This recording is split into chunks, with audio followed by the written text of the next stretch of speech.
Hoje é 14 de abril de 2021, são 10 horas e 50 minutos. O escriba acorda de manhã, às vezes com o Estadão à frente, outras vezes com a Folha e, por último, sem nenhuma das duas, porque a Dione furta o jornal antes que o escriba consiga pegá-lo. E não se vai brigar com a esposa de manhã por causa de dois jornais, dois matutinos. O escriba vem embora e se vira. Hoje o escriba tem o Estadão na mão e acordou com algumas impressões muito suspicazes para abrigo nesse cérebro já cansado. Em primeiro lugar, uma Mercedes velha na primeira página do Estadão.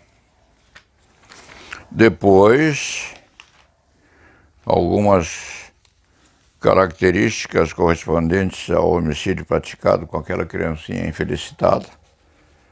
Isso é terrível.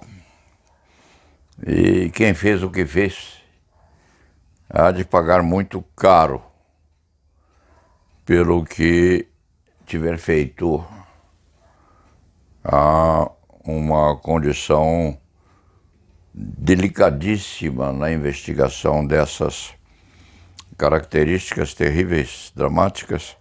Isto há de ser resolvido no correr do tempo. O escriba não se intromete em defesas e acusações postas ao lado, deixa correr por enquanto.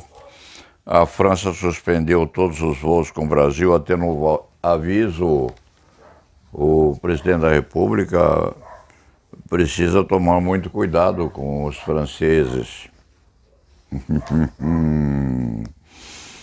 Porque o francês é vigilante.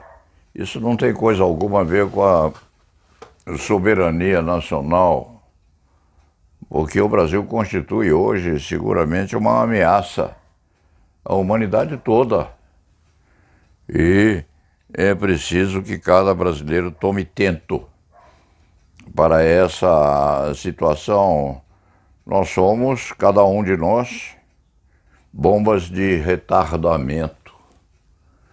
E com a nossa visita ao Moulin Rouge, a Mona Lisa na França com aqueles olhos enigmáticos e aquelas lindas avenidas da Paris muito amada, a nossa visita pode constituir, sim, uma carga muito grande dentro do expediente físico que cada ser humano tem, uma carga a ser difundida e despejada lá fora. Então, o francês tem razão, sim, em ter receio.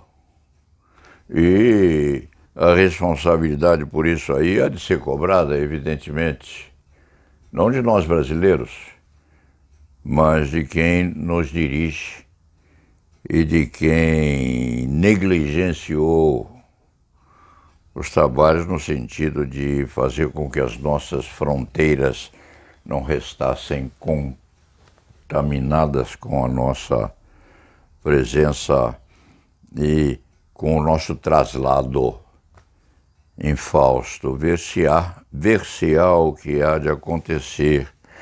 Em sequência, o escriba deve dizer a vocês todos que hoje acordou romanticamente saudosista. Ia continuar falando no coronavírus, nas mortes, nas estatísticas que hoje são mencionadas e metrificadas à custa do número de enterros que nós temos todas as manhãs e todas as noites. Mas o escrevinhador viu que Roberto Carlos há de fazer 80 anos, agora no dia 19, se a memória não falha, e o Roberto Carlos, no fim das contas, tem 80, este escrevinhador tem 85 para 86, é 6 anos mais antigo que o rapaz, o que transformava o Paulo Sérgio em um jovem adulto, enquanto o Roberto Carlos começava a aparecer em preto e branco na televisão, com Erasmo Carlos, também vivo hoje, e Vanderleia. Coisa muito estranha, porque a Jovem Guarda apareceu concomitantemente com a explosão do golpe de 1964. A Jovem Guarda, salvo engano deste escriba, começou a tomar corpo concomitantemente com os clarins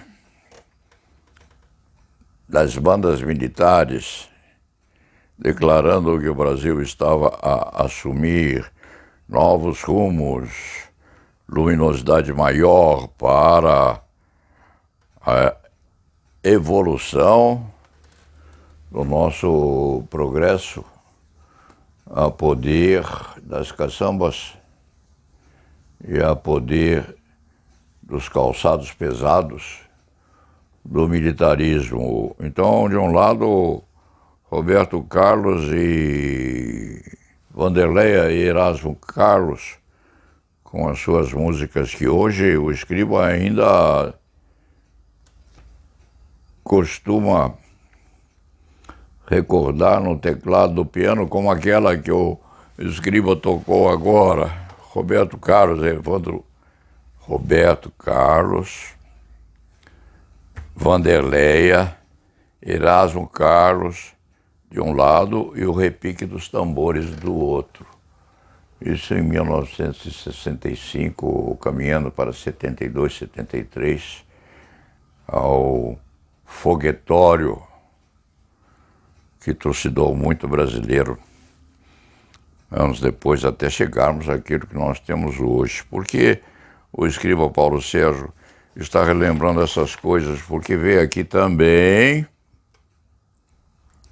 na primeira página do Estadão, uma fotografia de uma Mercedes muito antiga,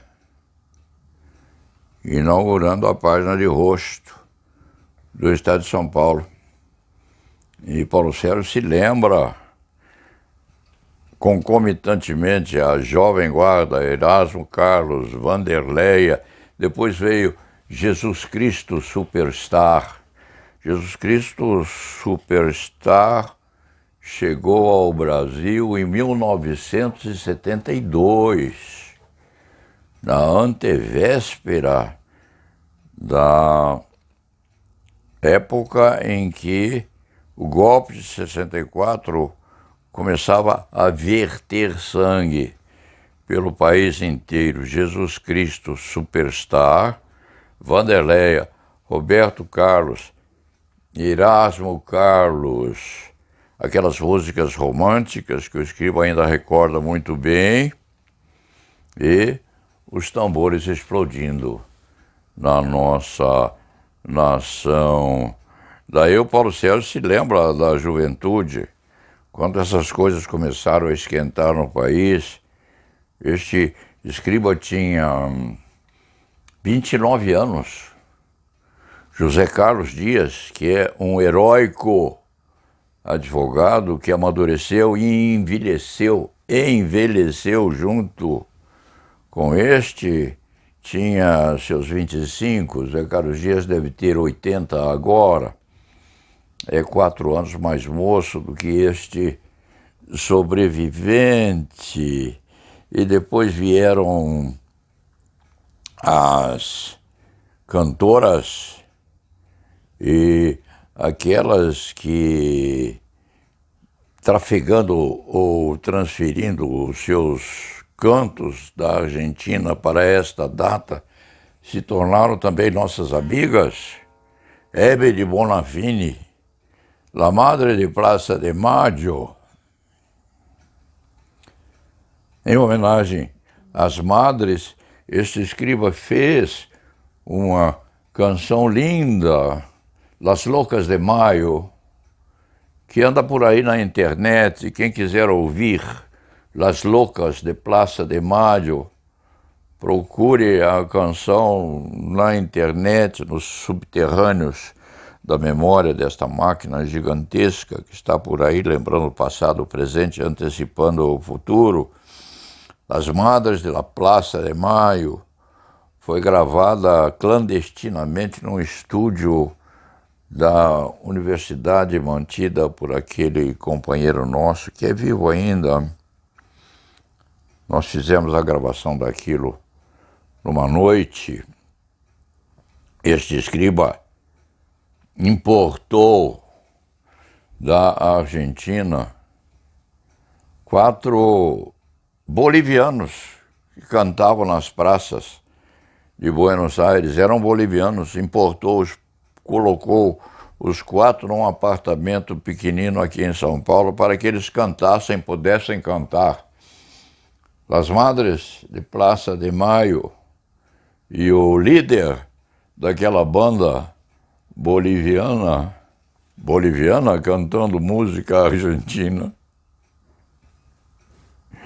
gostava muito de um uísque. Quando não houvesse o uísque, ele gostava de um cálice fornido de aguardente. E era preciso, quando terminando aquela cantoria, que ele desse um final portentoso, com uma voz bonita que ele tinha. Acontece que na gravação, quando chegou ao fim, ele estava tão bêbado que não aguentou e desmaiou. Então, esse escriba Paulo Sérgio teve que fazer uma parte daquele canto. Então, na discagem original, os disquetes andam por aí perdidos, quem sabe, num lixão de discografia, perdido em São Paulo. A gravação original tem o canto dos três meninos remanescentes e tem o final posto pelos Paulo Sérgio Leite Fernandes, que era sóbrio aquele tempo e continua até hoje, pôde colocar a parte final da música. Las Madres de Plaza de Mayo. Hebe Bonafini levou os discos de volta para a Argentina, que estava também num problema muito sério, político. Deve restar uma bolacha ou outra lá em poder de las abuelas ou de Las Locas, na Praça de Maio. Uma música muito bonita. Isso tudo lembrando o Paulo Sérgio Leite Fernandes, porque aparece esta Mercedes velha aqui na capa do Estadão. Lembra que Roberto Delmanto gostava e gosta ainda de carros antigos. Daquele tempo deve ter sobrado um carrinho esporte com Roberto Delmanto, que de vez em quando tira da garagem para dar uma voltinha.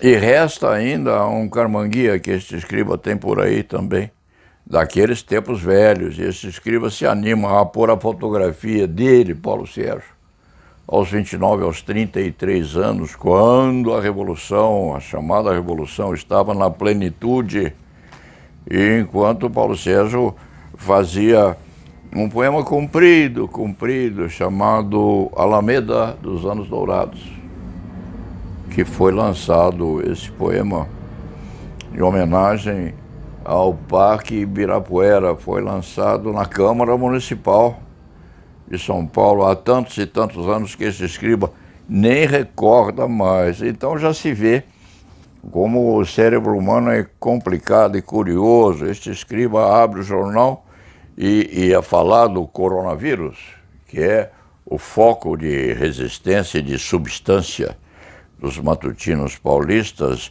vê uma Mercedes-Benz antiga, lembra-se dos carrinhos que tínhamos naquele tempo, ainda conservados, em recordação daquilo que se foi. Lembra de Roberto Carlos, de Vanderleia, de Erasmo Carlos, de José Carlos Dias, de Mário Sérgio Duarte Garcia, que morreu há pouco tempo, morreu há alguns dias. Este escriba ia participar do féretro, do velório, das lembranças coletivas, mas quando soube, já se passara aquele báratro, já passara, e o corpo do nosso amigo antigo havia sido posto sob as areias do cemitério da Consolação. Paulo Sérgio não foi convidado a participar pelos amigos mais novos, porque os antigos às vezes são esquecidos. Mas Paulo Sérgio envelheceu com Mário Sérgio Duarte Garcia. Ao tempo da Revolução, ao tempo do golpe de Estado, o Paulo Sérgio era muito ligado a Mário Sérgio Duarte Garcia, que era o líder inconteste da advocacia paulista e brasileira. E Paulo Sérgio estava no Conselho Federal da Ordem quando surgiu a notícia, naqueles velhos e tortuosos tempos, de que a polícia política ia invadir a sede da OAB e colher os arquivos que nós tínhamos sobre as reuniões do Conselho Federal. Esses arquivos eram preservados naqueles gravadores enormes, com aquelas panelas e aquelas fitas plastificadas que demoravam 4 horas para correrem, captando as nossas conversas, que eram secretas. Então, nós decidimos, Paulo Sérgio, repita-se, era íntimo de Mário Sérgio Duarte Garcia, nós decidimos que íamos deixar as fitas ali, mas com aqueles restolhos de tangos, boleros. Havia um companheiro nosso que adorava boleros. 4 horas de boleros, de tangos, de músicas dolentes de Frank Sinatra e outros cantores norte-americanos do tempo. Colocamos as fitas lá e deixamos a fim de que a polícia política apreendesse os arquivos secretos da Ordem dos Advogados do Brasil. Mário Sérgio era um líder excepcionalmente elegante. Não se aterrorizava, não ficava zangado, apenas tomava as medidas que eram necessárias tomar naquele tempo, com muita calma, com uma impecabilidade na dicção que dava inveja a todos nós e fazia o seu trabalho. Era o príncipe da advocacia brasileira. Então, a morte dele é uma particularidade que deixou todos muito entristecidos, principalmente entristeceu a este antigo companheiro que é 4 ou 5 anos mais moço que o nosso líder. A última vez em que o Paulo Sérgio viu Mário Sérgio Duarte Garcia, Mário Sérgio estava comparecendo a uma solenidade nossa aqui em São Paulo em cadeira de rodas e foi empurrado gentilmente, auxiliado a entrar em primeiro lugar no Salão Nobre da Ordem dos Advogados do Brasil, Seção de São Paulo. Vale, portanto, essa particularidade como expressão da tristeza do Paulo Sérgio, que no fim das contas é um sobrevivente, é um caudatário do passado, é um depositário de muita coisa importante acontecida nesse nosso país a partir do golpe de 1964. Mário Sérgio tinha 33 anos em 1964, este escriba tinha 29, José Carlos Dias devia ter seus 25, mas já modulava na nossa política de classe. José Carlos Dias por aí, que viu inclusive como convidado de uma efeméride que a Ordem de São Paulo vai patrocinar hoje, dia 14, via online. Então, não se assustem e nem pensem que o Paulo Sérgio Leite Fernandes é um ególatra, alguém que se preocupa em manter e mirtificar ou mistificar a sua vivência como se fora um velho ator de teatro dos tempos passados. Não, é porque a efígie do sobrevivente faz parte daquilo que passou. É uma espécie de marca ou de marco na transmigração dos anos de 64 a esta data, e nós temos na memória, nós, pouquíssimos sobreviventes daquele tempo, nós temos na memória, sim, o retrato de segredos que não ficam muito tempo paralisados aqui dentro, não. Se, quando necessário, este escriba põe a público, põe a apelo, põe a debate aquilo que se passou de 1964 até este tempo, porque o velho fica, com o correr do tempo, ele fica meio transparente e se transforma numa criatura perigosa, sim, enquanto mantendo a lucidez que milagrosamente às vezes continua fixa e muito bem guardada,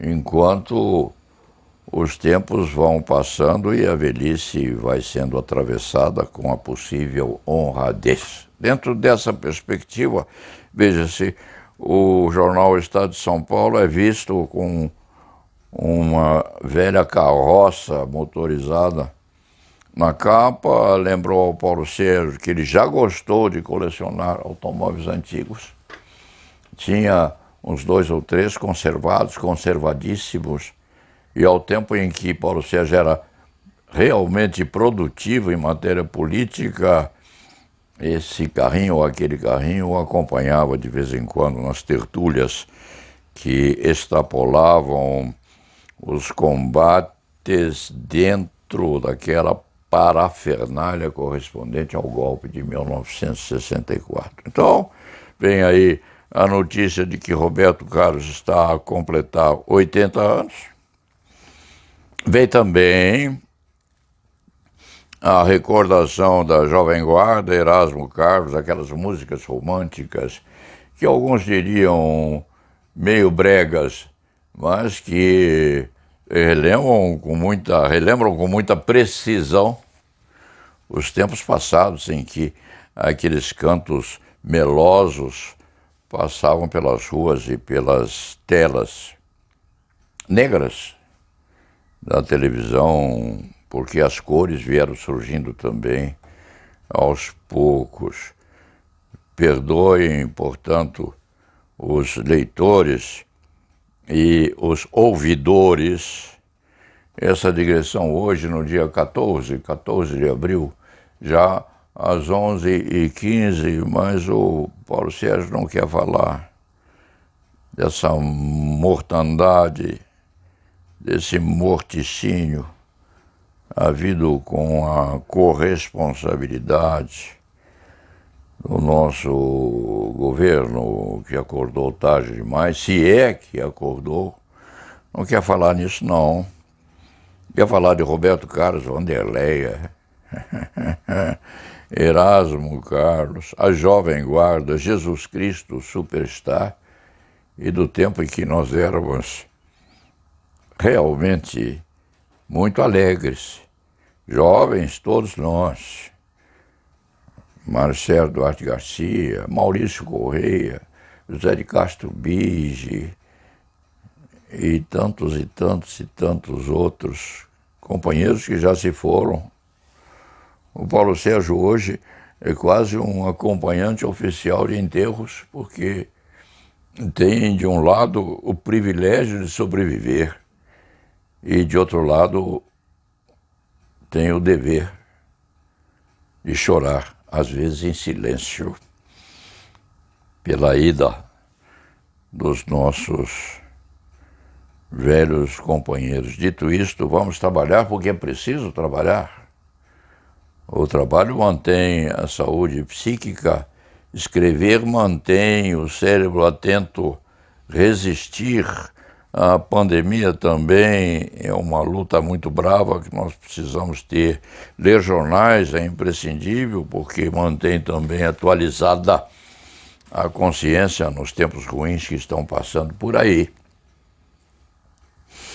E, paralelamente, com a Miceli acompanhando essa criaturinha linda que há de ser personagem principal do último romance que o Paulo Sérgio está escrevendo. Paralelamente, isso aí dá muita vontade de manter a vida bem forte e atuante ao lado da Ione Stamato Leite Fernandes, que silenciosamente mantém a cabeça deste velho escrevente em atividade razoavelmente organizada dentro das paralelas da normalidade, o que é difícil nessa pandemia, dos filhos, dos amigos, dos velhos sobrantes, das senhoras que estão envelhecendo com bastante sanabilidade perante esses tempos terríveis que estamos atravessando, cuidando também dos seus maridos, das suas crianças, dos seus filhos, que hoje são homens barbados, já de cabelos brancos, os meninos do tempo passado. E o escriba se lembra, para encerrar esta digressão, que no fim das contas vem as catadupas nesse cérebro já cansado. O escriba se lembra de que o nosso ministro Barroso tinha, quando explodiu o golpe de 64, tinha 4 anos de idade e foi preparado mais tarde para ser redescoberto nessa nossa nação, fazendo o serviço que é preciso fazer e fazendo o serviço que os outros ministros da Suprema Corte estão fazendo com valentia, com muita nobreza, com muita coragem, com muita teimosia, no sentido de tentar manter o equilíbrio na administração dessa nossa nação tão sofrida. Dito isto, vamos ao trabalho e encerrando com aquele dito que já se tornou, nessas crônicas, uma forma muito prática de encerrar nossa conversa. O navio segue o seu rumo e la nave va.